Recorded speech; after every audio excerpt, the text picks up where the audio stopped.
There was one player on this chessboard that hasn't come up yet, and maybe we could skate to where the puck is going.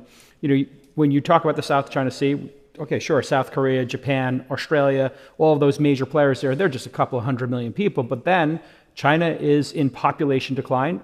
Xi apparently is self-destructing in terms of trade. Seems like containment's working pretty well there because of all the self-inflicted wounds. But the fastest growing country, the fastest growing economy, the quickest to develop is India. And they seem to have a very pragmatic approach. Hey, they'll buy cheap oil from Putin, and they are their own sovereign country with their own point of view. Would we not be really well advised over the next 10 to 20 years to make that our priority and India's role in this? How do you look at them? Well, we definitely view India as an ally, right? It's part of the Quad, which is this Rube Goldberg type alliance structure that we put together in East Asia that includes Australia, Japan, the United States, and India. And India is smartly maintaining its good relations with Russia. The Indians understand, like Jeff and I do, that the Russians are no great threat.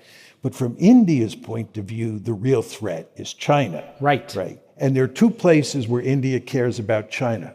One is on the India-China border up in the Himalayas, where they've actually had conflicts, right? And there's a real danger of war breaking out.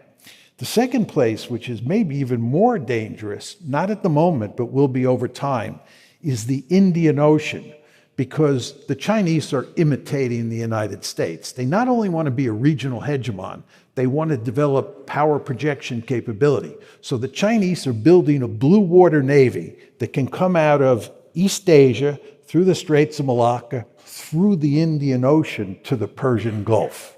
And once you start talking about going through the Indian Ocean, the Indians get spooked. Right. And that's when the Americans and the Indians come together. Okay, let's think of this from an engineering point of view, if we could. Why are the Chinese developing the Navy? Because for 40 years, I've read essays on all of the choke points in the South China Sea, the East China Sea, the Indian Ocean against China. That's our policy, choke points. Look at the Malacca Straits. Look what we can do here. First island chain. This is American strategy. Can we keep the Chinese submarines out of the Pacific Ocean? First island chain, and so forth.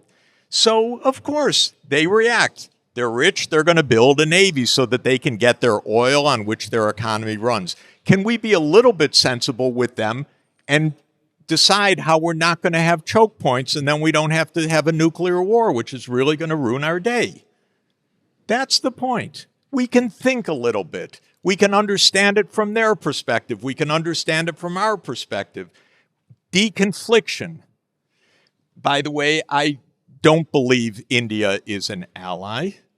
India is a superpower. India is going to have its own very distinctive interests, thank you. It's not going to be an ally of the United States. I happen to like India enormously and we're making our iPhones admire there. their policies, but the idea that India is going to ally with the United States against China, in somebody's dream in Washington, because it's another delusion in Washington because they should get a passport and go see the world.